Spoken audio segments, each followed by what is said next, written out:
चलिए, let us continue with our chapter solution.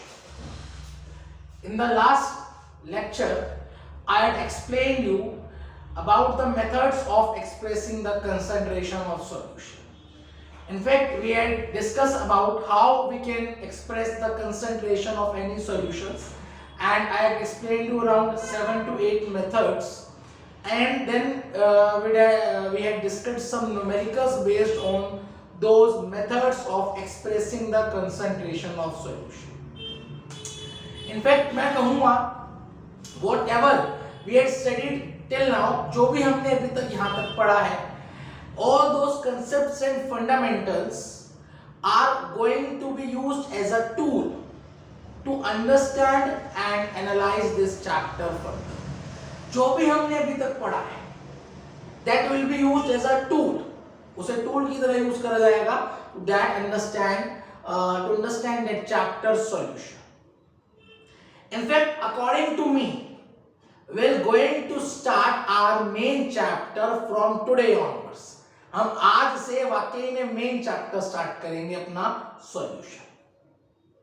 देखिए, as I told you, in that chapter we have to deal about the liquid solutions, about the properties of liquid solutions.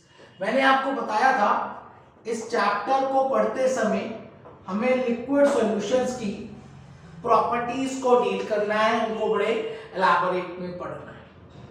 देखिए, किसी भी liquid solution की बात करी जाए, it may have 100 of properties describing its physical and chemical behavior.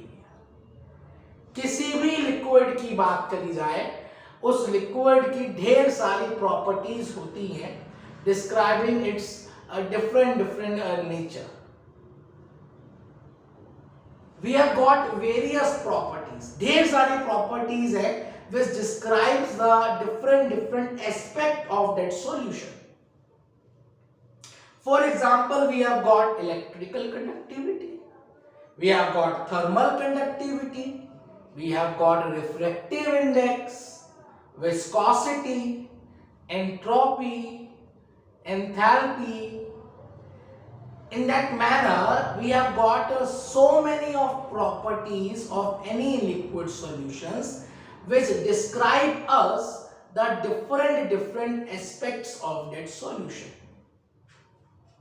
For example, if we talk about electrical conductivity, अगर हम electrical conductivity की बात करें, then it tells us whether the solution will conduct electricity or not. वह electricity conduct करेगा कि नहीं करेगा, it will be suggested by electrical conductivity. अब खास बात वो जो electrical conductivity होगी, it again further depend upon the various factors. What is the nature of ion? How many ions are there? What are the quantity of ions? How many Avogadro number of ions? What is the charge on the ions? What is the size of the ions? So many factors govern the electrical conductivity of that solution. But while dealing that chapter, while studying that chapter solution, we have to deal with a peculiar class of properties. We call it as colligative properties. इस chapter को पढ़ते समय हमें एक particular class of properties को पढ़ना है, and we call them as colligative properties. हम उन्हें colligative properties कहते हैं. colligative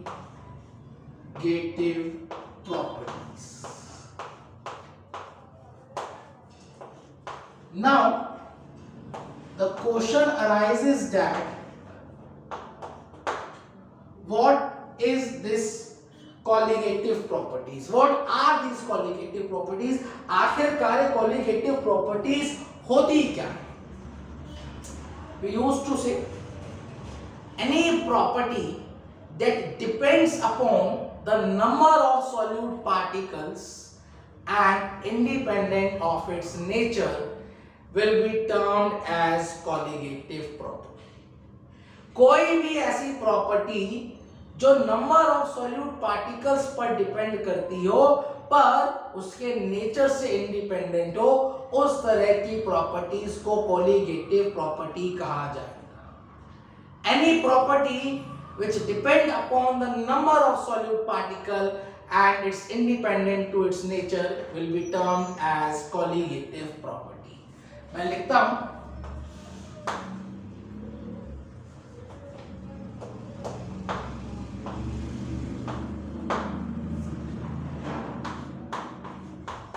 any property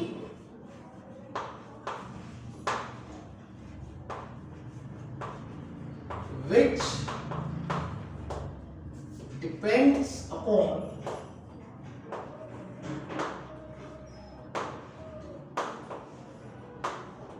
the number of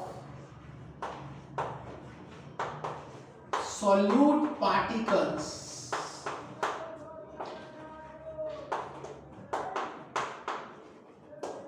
and is independent to its nature is termed as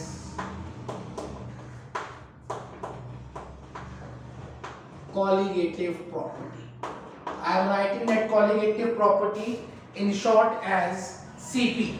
CP represents colligative property। तो any property, कोई सी भी प्रॉपर्टी जो number of solute particles पर डिपेंड करती है उसे कहा जाता है कोलिगेटिव प्रॉपर्टी। तो कंडीशन क्या है? It is independent to its nature. मैं इसी समय कुछ और कंडीशंस बताता हूं। The solute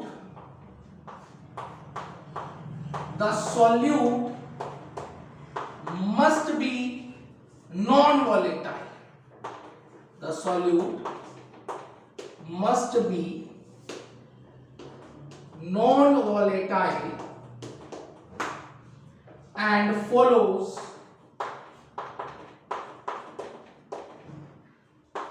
Raoult's law for non-volatile solute।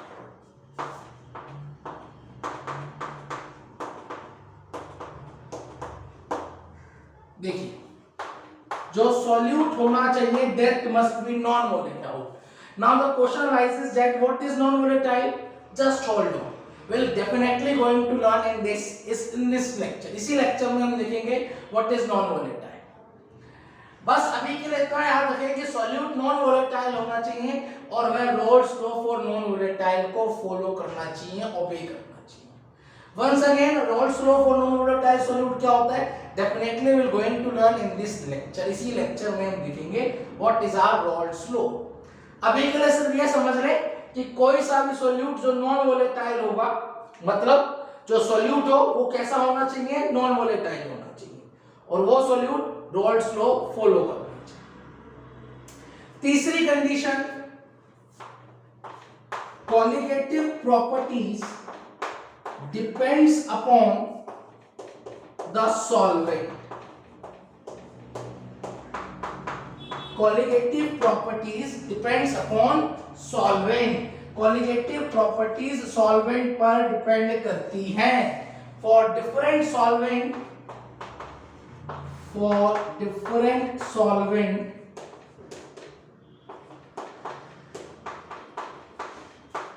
colligative properties would be different। अलग अलग सॉल्वेंट के लिए कोलिगेटिव प्रॉपर्टीज अलग अलग होंगी। फॉर एग्जांपल, अगर एक सॉल्यूट मैं पेट्रोल में डालूं और एक सॉल्यूट मैं वाटर में डालूं तो वहां पर दो सॉल्यूशंस बनेंगे अलग अलग सॉल्वेंट से। सेम सॉल्यूट डाला गया है वाटर में, पेट्रोल में। सॉल्वेंट बदल जाने से there will be change in the colligative property, there will be the change in the behavior of colligative properties। अलग अलग सॉल्वेंट के लिए colligative properties अलग अलग होंगी। That's again very important point। एक और condition, the solution must be dilute। The colligative property is applicable on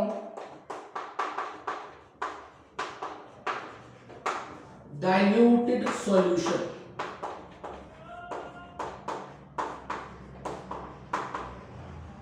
Colligative property is applicable on diluted solutions. The solution must be very dilute.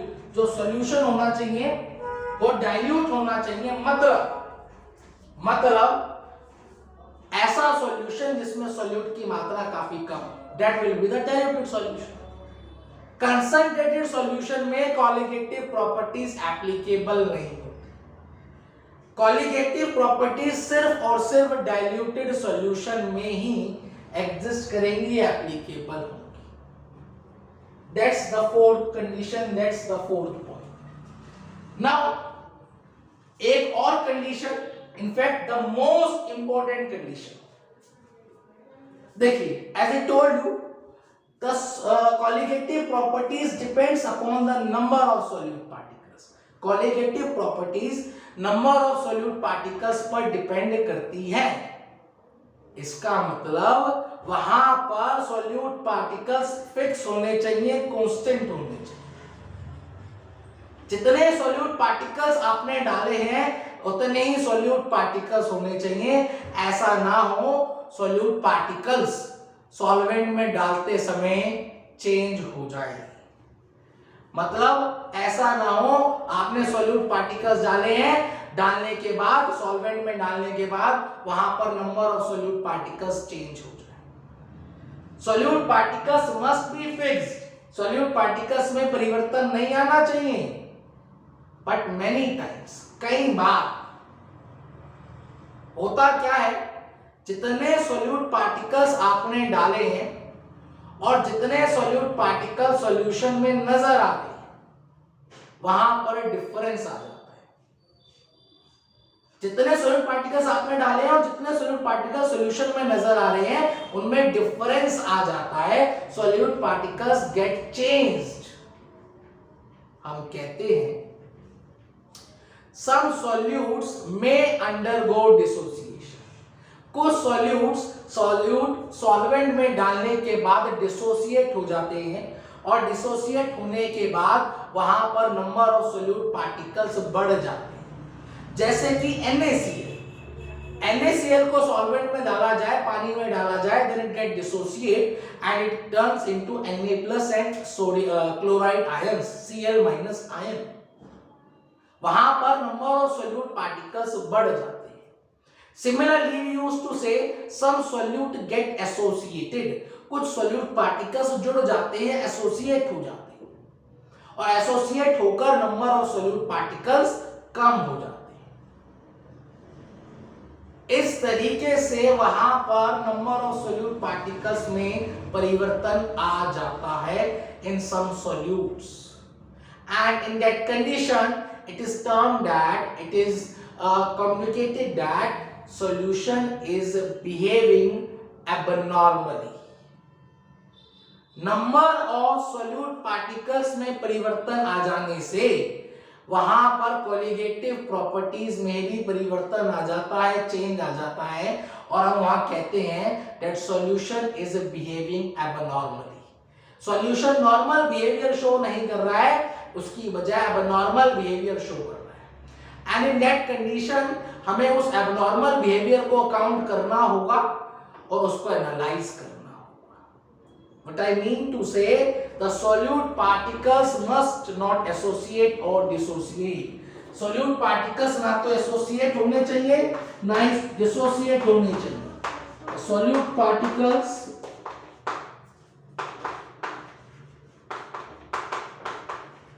must not get associate or dissociate.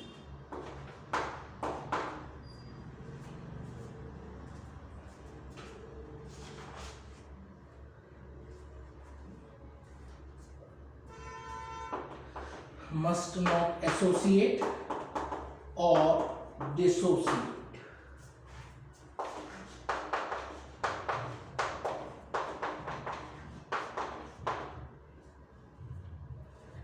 एक खास बात और, हम कहते हैं solute colligative properties depend upon the number of solute particles.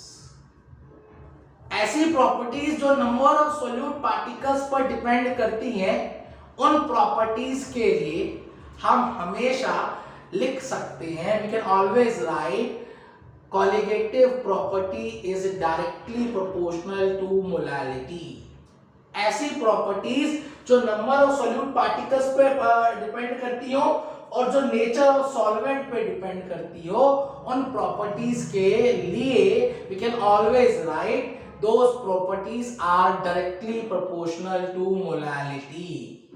मतलब colligative properties are always directly proportional to molality. इसका reverse, if any properties are directly proportional to molality, अगर कोई सी भी प्रॉपर्टी मोलालिटी के डायरेक्टली प्रोपोर्शनल है, then it must be a colligative property. वह colligative property होगी. या अगर आपको कहा जाए prove it that it is a colligative property, then you need to prove it that that property is directly proportional to molality. अगर उस property को मोलालिटी के डायरेक्टली प्रोपोर्शनल प्रूव कर दिया जाए, then it will be a colligative property. ये याद रखी जाए बात. कोई सी भी ऐसी प्रॉपर्टी जो नंबर ऑफ सोल्यूट पार्टिकल्स पे डिपेंड कर सकती है, उन प्रॉपर्टीज के लिए we always write colligative properties are directly proportional to molality. Now the question arises that आखिरकार ये कोलिगेटिव प्रॉपर्टीज कौन कौन सी हैं? What are these colligative properties? कौन कौन सी कोलिगेटिव प्रॉपर्टीज होती हैं? And what colligative properties we need to understand. हमें कौन कौन सी कोलिगेटिव प्रॉपर्टीज को डील करना है? We used to say there are only 4 colligative properties and we have to deal all 4 of them. 4 तरह की कोलिगेटिव प्रॉपर्टीज होती हैं और हमें चारों कोलिगेटिव प्रॉपर्टीज को बड़े एलैबोरेट में पढ़ना है. Let me first list all of them. मैं सबसे पहले उनकी लिस्ट बना दूं. First colligative property is relative lowering in vapor pressure. The first property is relative lowering in vapor pressure. And we write it as RLVP. In short form, we write it as RLVP. The second colligative property is elevation in boiling point.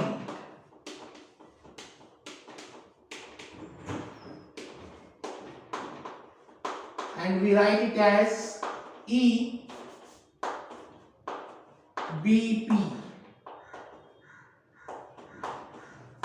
The third colligative property is depression in freezing point. Depression in freezing point, and we write it as BFP. And the last colligative property is osmotic pressure.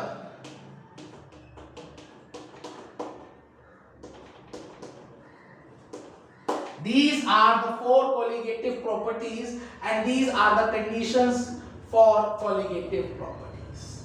And we have to deal these colligative properties in detail. हम एक एक करके चारों colligative properties को detail में देखेंगे. And let's first start with relative lowering in vapor pressure. हम सबसे पहले relative lowering in vapor pressure को देखेंगे. And hence my next article will be on relative lowering in vapor pressure. First of all, to please copy it down fast. आप फटाफट copy कर लिया जाए. Then we will proceed to our first colligative property. Copy down fast. You have 2 to 3 minutes. Just copy down fast.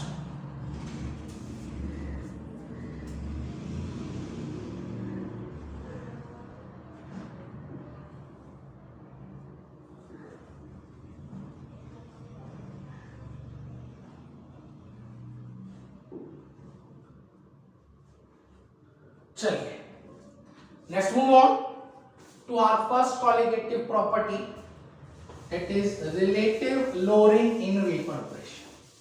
Now, to deal with that relative lowering in vapor pressure, we need to understand a concept of vapor pressure. Relative lowering in vapor pressure समझने के लिए हमें vapor pressure concept को समझना होगा.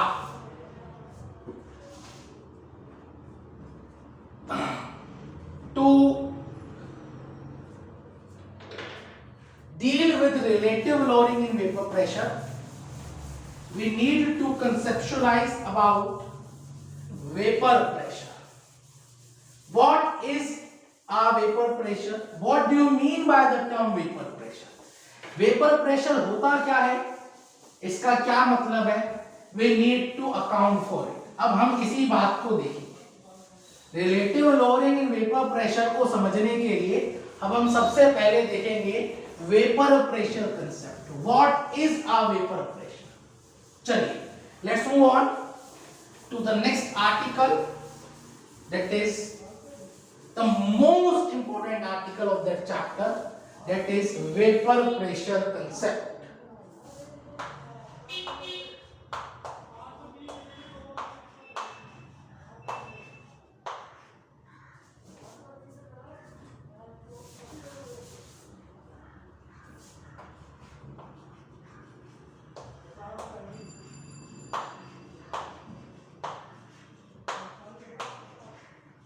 Vapour pressure concept बड़े ही ध्यान से समझना. Just imagine a pure volatile solvent A और प्योर वोलेटाइल सब्सटेंस ए. एक प्योर वोलेटाइल सब्सटेंस ए इमेजिन कर लिया जाए, filled in a beaker. एक बीकर में प्योर वोलेटाइल सब्सटेंस ए को इमेजिन कर लिया जाए कुछ इस तरीके से, and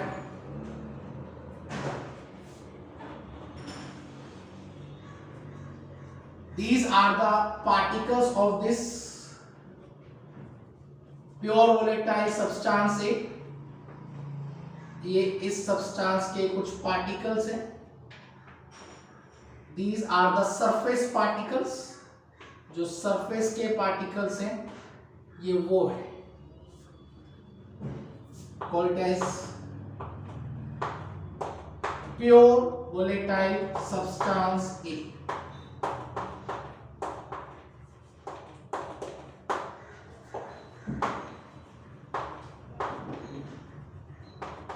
Now, what do you mean by the term pure?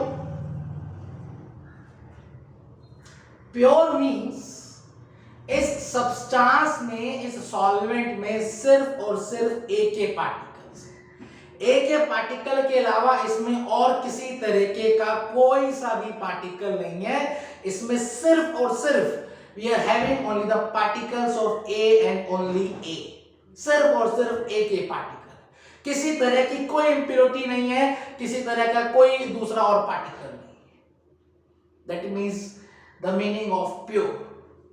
Now, what do you mean by the substance? Volatile substance. What do you mean by the term volatile?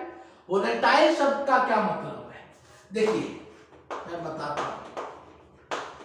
Volatile substances, हम कहते हैं those substances which have tendency to evaporate are termed as volatile substances. ऐसे substances जिनकी evaporate करने की tendency होती है उन्हें वोलेटाइल सब्सटेंसेस कहा जाता है. Those substances which have tendency to evaporate on its own is termed as volatile substances. खास बात, मैं या और आप या कोई तीसरा एजेंट आकर उन्हें कोई इवेपोरेट नहीं कर रहा है, उन्हें कोई हीट नहीं कर रहा है, उन्हें किसी तरह की कोई एनर्जी नहीं प्रोवाइड कर रहा है. आपने रख दिया है, वो अपने आप इवेपोरेट कर रहे हैं. क्यों कर रहे हैं? क्योंकि उनकी इवेपोरेट करने की इच्छा है, उनकी इवेपोरेट करने की टेंडेंसी है, उनकी इस सरफेस को छोड़कर चले जाने की टेंडेंसी है, सरफेस को एस्केप करने की टेंडेंसी है, सरफेस से उड़ जाने की टेंडेंसी। वह चाहते हैं कि सरफेस को छोड़कर वह हवा में उड़ जाएं, वेपर्स की फॉर्म में आ जाएं, गैस की फॉर्म में आ जाएं। ऐसी उनकी इच्छा है, ऐसी उनकी टेंडेंसी है।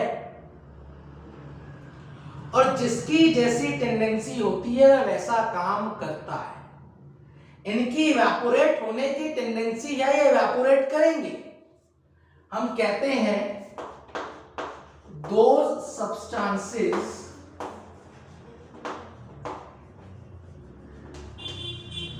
which have tendency to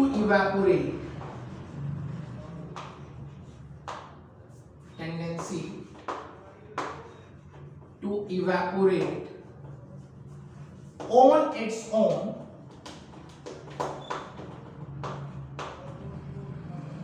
are termed as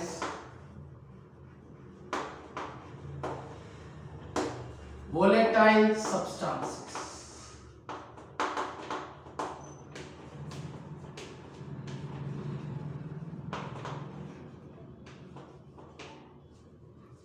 वह सब्सटेंसेस जिनकी इवेपोरेट करने की टेंडेंसी होती है, अपने आप इवेपोरेट करने की टेंडेंसी होती है, उन्हें कहा जाता है वोलेटाइल सब्सटेंसेस। जैसे कि वाटर, आप वाटर को यहां पर रख दो, कुछ समय बाद इट विल, आप अगर उसके 100 ml रखेंगे, कुछ समय बाद इट विल गेट डिक्रीज, वहां पर आपको उसकी वॉल्यूम कम होती हुई नजर आएगी। Why so? Because it gets evaporated. Water की इवेपोरेट होने की टेंडेंसी है, वाटर एक वोलेटाइल सब्सटेंस है और वह इवेपोरेट कर कर हवा में उड़ जाती है। वाटर के पार्टिकल्स इवेपोरेट कर कर वेपर्स की फॉर्म में आकर, गैसेस की फॉर्म में आकर सराउंडिंग में फैल जाते हैं। This is a pure volatile substance. यह एक प्योर वोलेटाइल सब्सटेंस है और इसकी इवेपोरेट करने की टेंडेंसी है। And this tendency to evaporate is shown by upward directed arrow. In particles की जो evaporate करने की tendency है, we are showing that tendency by upward directed arrow. In fact, this upward directed arrow shows the tendency to evaporate. अब as I told you, जिसकी जैसी tendency होगी वह वैसा काम करेगा। इनकी इवेपोरेट करने की टेंडेंसी है, ये पार्टिकल्स इवेपोरेट करना चाहते हैं तो यह पार्टिकल्स इवेपोरेट करेंगे। कुछ पार्टिकल्स इवेपोरेट कर कर वेपर्स की फॉर्म में आकर, गैसेस की फॉर्म में आकर they will spread in the surroundings. इस तरीके से वह सराउंडिंग्स में फैल जाएंगे। Some of the particles will get evaporated and gets converted into the vapor phase, into the gaseous phase, and will get scattered in the surrounding. कुछ इस तरीके से वेपर्स की फॉर्म में आकर सराउंडिंग में फैल जाएंगे, because there is tendency to evaporate. We used to say that this tendency to evaporate is governed by two factors. They are the two factors which governs the volatile nature of any substance. लिखता हूं, there are two factors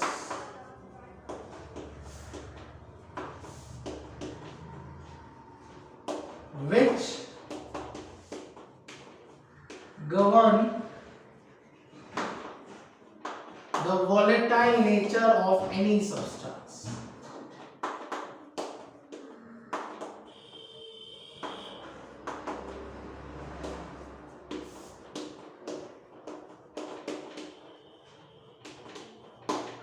कौन कौन से? The first is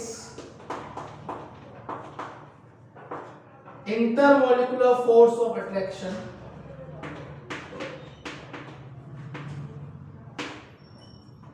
force of attraction, and second is molecular weight.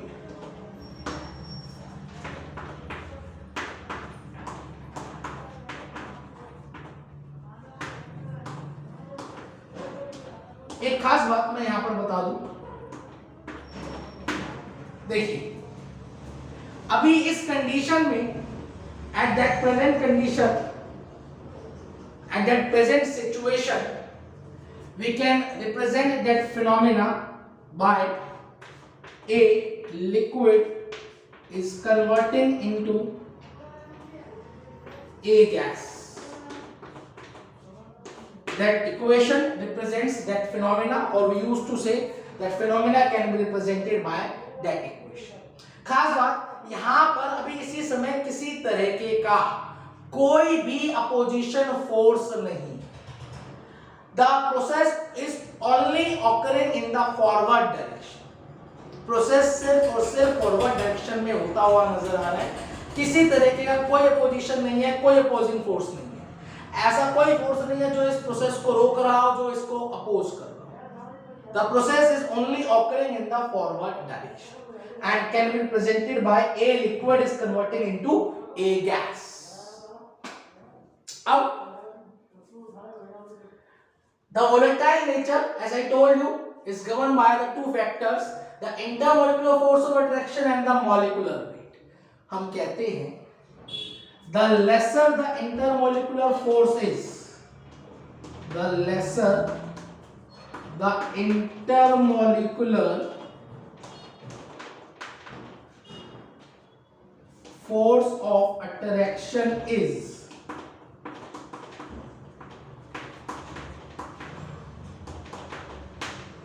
the greater the volatile nature is। जितनी ज्यादा intermolecular force of attraction कम होगी, उतना ही ज्यादा वोलेटाइल नेचर होगा। The lesser the intermolecular force of attraction is, the greater the volatile nature is। मैं समझाता हूं, देखिए इंटरमोलिकुलर फोर्स ऑफ अट्रैक्शन मतलब दो पार्टिकल्स के बीच में लगने वाली फोर्स ऑफ अट्रैक्शन। दो पार्टिकल्स के बीच में जो भी इंटरमोलिकुलर फोर्स है, वी टर्म इट एज, जो भी फोर्स है we term it as intermolecular force of attraction. Let's suppose यहां पर एक पार्टिकल है, एक पार्टिकल ये है, एक पार्टिकल ये है। अब अगर दोनों पार्टिकल्स के बीच में there is a high intermolecular force of attraction, अगर दोनों पार्टिकल्स के बीच में इंटरमोलिकुलर फोर्स ऑफ अट्रैक्शन काफी अधिक होगी, काफी स्ट्रॉन्ग होगी, तो होगा क्या, then that particle will never allow that particle to escape. ये पार्टिकल इस पार्टिकल को उड़ने नहीं देगा, ये पार्टिकल इसको एस्केप करने नहीं देगा, ये एस्केप करना चाहता है, पर इनके बीच में इतनी अट्रैक्शन है, स्ट्रॉन्ग फोर्स ऑफ अट्रैक्शन है कि वह उस पार्टिकल को इवेपोरेट होने नहीं देगा, उस पार्टिकल को एस्केप होने नहीं देगा। एंड हेंस हम कहते हैं जितनी ज्यादा फोर्स ऑफ अट्रैक्शन होगी उतना ही कम वोलेटाइल नेचर होगा, या जितनी कम इंटरमोलिकुलर फोर्स ऑफ अट्रैक्शन होगी उतना ही ज्यादा volatile nature. The lesser the intermolecular force of attraction is, the greater the volatile nature is. Second factor that affects the volatile nature is molecular weight. हम कहते हैं the higher the molecular weight is, so yeah, the larger the molecular weight is, the larger the molecular weight is,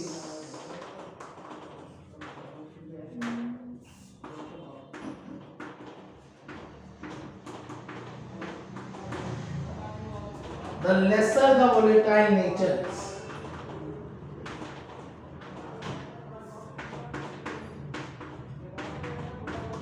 The lesser the volatile nature is, जितना ज्यादा अधिक molecular weight होगा उतना ही कम volatile nature होगा। क्यों, समझाता हूं। देखिए, अगर पार्टिकल भारी होगा तो वह आसानी से एस्केप नहीं कर पाएगा, वह आसानी से उड़ नहीं पाएगा क्योंकि वह भारी। अगर पार्टिकल का वजन ज्यादा होगा, मॉलिक्यूलर वेट ज्यादा होगा, तो वह आसानी से इवेपोरेट नहीं कर पाएगा, वह आसानी से उड़ नहीं पाएगा। और हम कहेंगे the larger the molecular weight is the lesser the volatile nature is. जितना अधिक मॉलिक्यूलर वेट होगा उतना ही कम वोलेटाइल नेचर होगा, क्योंकि पार्टिकल भारी होगा तो वह आसानी से एस्केप नहीं कर पाएगा, वह आसानी से उड़ नहीं पाएगा और उसका वोलेटाइल नेचर कम होगा। These are the two factors which in a combined manner governs the volatile nature of any substance। ये दोनों फैक्टर्स कंबाइन होकर मिलकर किसी भी सब्सटेंस का volatile nature देते हैं। These are the two factors in a combined manner governs the volatile nature of any substance। तो please copy down fast, इसको फटाफट कॉपी कर लिया जाए, then we'll explain some more concepts regarding that। मैं इसी के बारे में कुछ और concepts बताता हूँ। Copy down fast, you have again 2 to 3 minutes।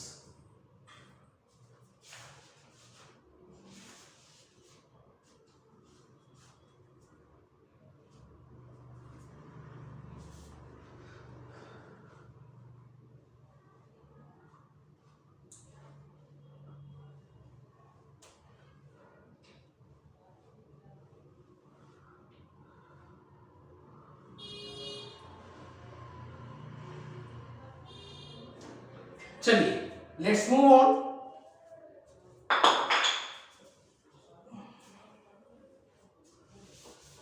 मैं अब इसी कंसेप्ट के ऊपर कुछ और बातें आपको बताता हूं, बड़े ध्यान से समझेंगे। And let's try to understand about the vapour pressure. अभी तक मैंने वेपर प्रेशर के बारे में आपको नहीं बताया। Now I will tell you about the vapour pressure concept. बड़े ध्यान से समझा जाए। Now again, what we have to imagine is, again just imagine a pure volatile substance A। आपको फिर से again वही volatile substance A को imagine करना है। You again have to imagine that volatile substance A। समझेंगे।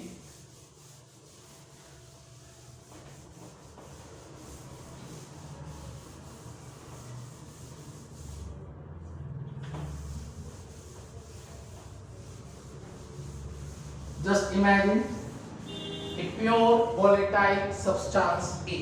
ठीक उसी तरीके से जिस तरीके से पहले इमेजिन करा था, but this time there will be a slight difference। क्या देखेंगे?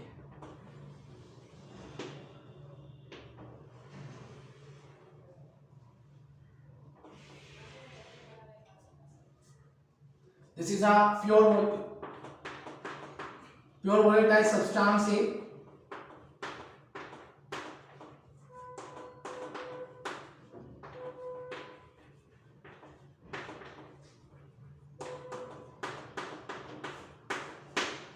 And let suppose these are the particles of this volatile substance A। These are the surface particles, surface के जो particles हैं।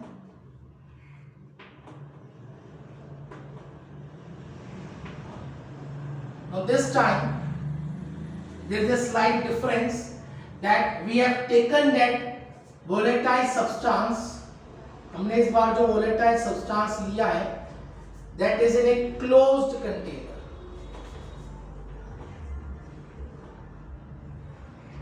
हमने closed container में लिया है, कुछ इस तरीके से।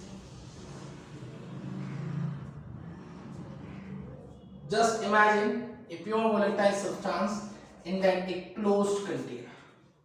Now again, this is a volatile substance and it has a tendency to evaporate, and the tendency to evaporate is again shown by upward directed arrow।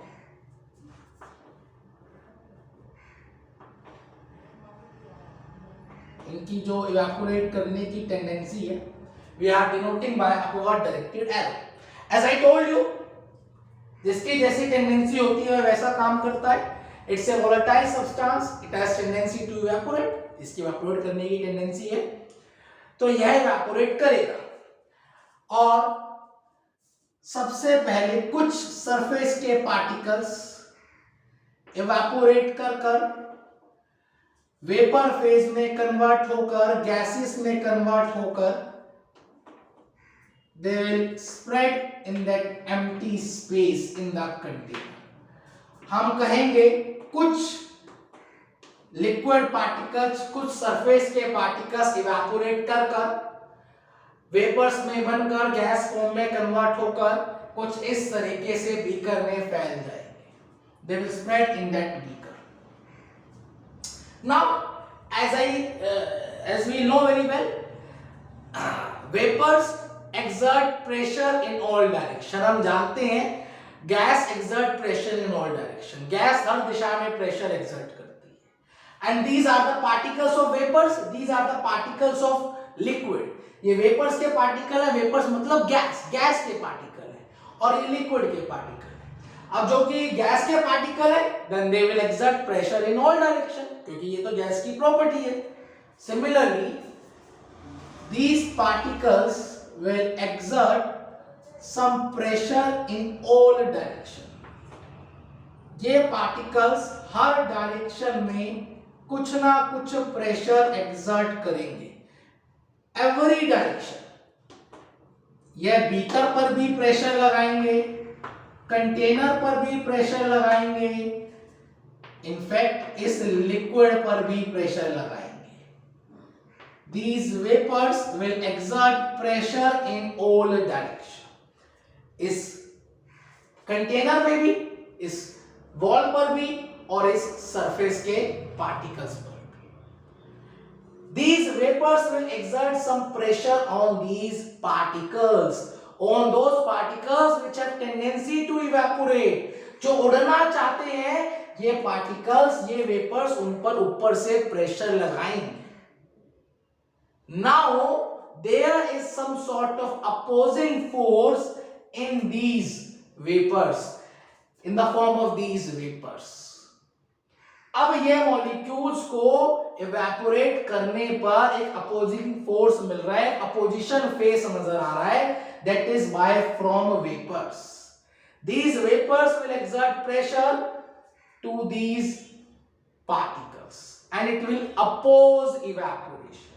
यह प्रेशर इवेपोरेशन को रोकने की कोशिश करेगा, उसको अपोज करेगा. पर that pressure is not so strong. यह प्रेशर इतना ताकतवर नहीं हुआ है, इतना ताकतवर नहीं हुआ है कि वह इवेपोरेशन को रोक दे.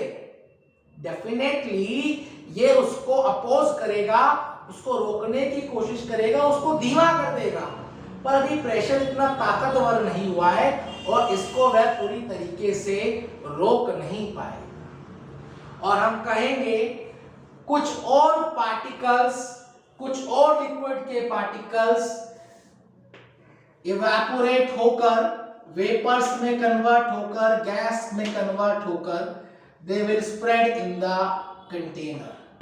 कुछ और पार्टिकल्स इवेपोरेट हो जाएंगे और इस तरीके से बीकर में फैल जाएंगे. हम कहते हैं गैस के पार्टिकल्स बढ़ जाने से गैस के नंबर ऑफ मोल्स भी बढ़ जाएंगे, और गैस के नंबर ऑफ मोल्स बढ़ जाने से गैस के लगने वाला प्रेशर भी बढ़ जाएगा. मतलब अब जो प्रेशर लग रहा था पहले, वो बढ़ गया होगा क्योंकि गैस के पार्टिकल्स बढ़ गए. That pressure now will get increased due to the increase in the number of vapors particle, number of gas particles, and again they will exert pressure in all direction. ये particles भी हर एक direction में pressure exert करेंगे. They will exert pressure in the container, on the beaker and on the surface of that liquid. But once again that pressure is not so strong, that pressure still is not so strong that will it prevent the further evaporation. अभी भी pressure इतना strong नहीं हुआ है कि वह evaporation को पूरी तरह से रोक दे. Definitely it will oppose that pressure, that evaporation. यह प्रेशर इस इवेपोरेशन को अपोज करेगा, इसको रोकने की कोशिश करेगा और इसको धीमा कर देगा, पर यह इतना ताकतवर नहीं हुआ है कि इसको पूरी तरह से रोक दे. और हम कहेंगे कुछ और पार्टिकल्स इवेपोरेट कर गए. धीरे धीरे इस तरीके से पार्टिकल्स, लिक्विड पार्टिकल्स वेपर्स में कन्वर्ट होते रहेंगे, इवेपोरेट करते रहेंगे और धीरे धीरे गैस के पार्टिकल्स बढ़ते रहेंगे. गैस के पार्टिकल्स बढ़ने से गैस के नंबर ऑफ मोल्स बढ़ते रहेंगे. नंबर ऑफ मोल से बढ़ जाने से गैस के द्वारा लगने वाला प्रेशर भी बढ़ता जाए. And a condition is reached, एक ऐसी कंडीशन आएगी जहां पर ये प्रेशर बढ़ते बढ़ते इतना अधिक हो जाएगा कि ऐसा लगेगा इस प्रेशर ने प्रोसेस को रोक दिया है. ऐसा लगेगा कि वहां पर ये प्रेशर इतना अधिक हो गया है कि इसने इवेपोरेशन को रोक दिया है. पर वाकई में वहां पर इवेपोरेशन रुका नहीं होगा, प्रोसेस रुका नहीं होगा. हम कहते हैं at that condition a dynamic equilibrium will establish. उस कंडीशन पे डायनामिक इक्विलिब्रियम एस्टैब्लिश हो जाएगा. After some time dynamic equilibrium will established.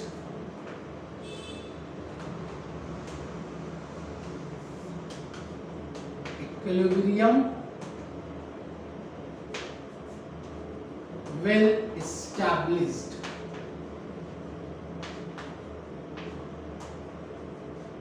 And at that dynamic equilibrium condition, इस dynamic equilibrium condition पे हम कहेंगे rate of evaporation,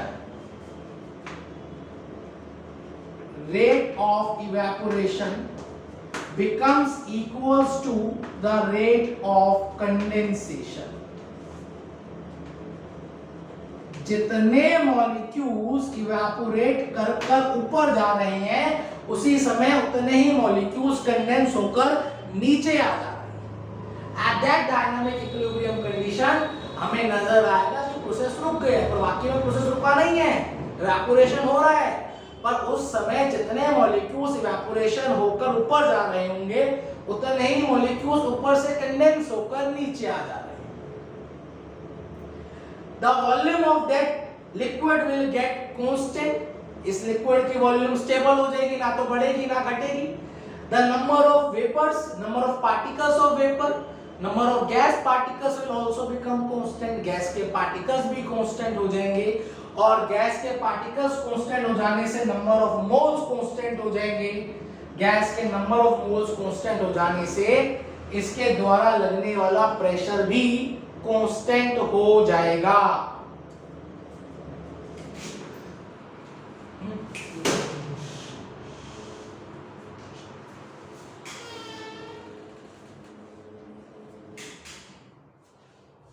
अब at that condition, at that dynamic equilibrium condition, इस dynamic equilibrium condition पर whatever may be the pressure due to these vapors, इन vapours के द्वारा लगने वाला जो भी प्रेशर है, that pressure is termed as vapor pressure of pure volatile solvent A. हम कहते हैं at this dynamic equilibrium condition,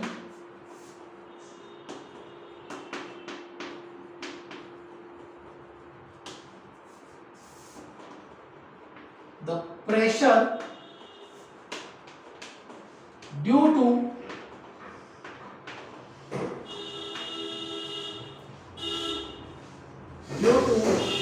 the vapors of A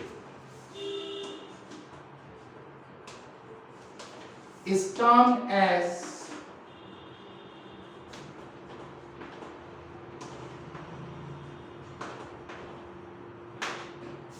vapor pressure of pure volatile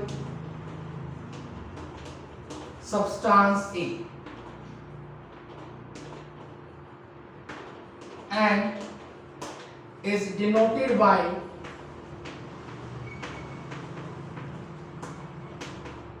PA naught. इस डायनामिक इक्विलिब्रियम कंडीशन पर जो भी vapour pressure था उस vapour pressure को कहा जाएगा vapour pressure of pure volatile solvent A. खास बात initially we are representing that process by that reaction. हम कुछ इस तरीके से रिप्रेजेंट कर रहे हैं, but now at that condition, इस कंडीशन पर will represent it by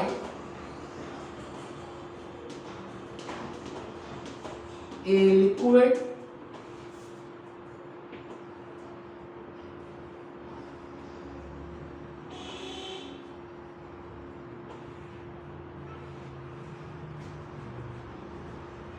a gas।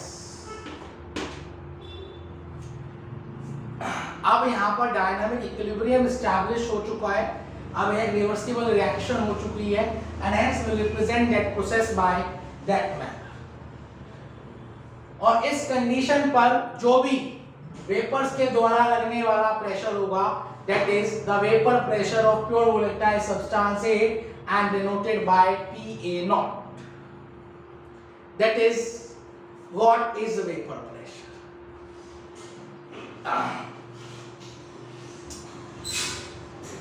That's all about the vapor pressure। आज के लिए काफी है। That's all for the today। In my next lecture will develop some more concepts on vapor pressure। हम vapour pressure के ऊपर कुछ और कंसेप्ट्स को डेवलप करने की कोशिश करेंगे। आज के लिए काफी है। That's all for the today। You please copy down fast। आप इसको फटाफट कॉपी कर लीजिए। You have 2 to 3 minutes and will continue in my next lecture and will try to develop some more concepts on this vapor pressure concept। Okay, please copy down fast। फटाफट copy कर लिया जाए।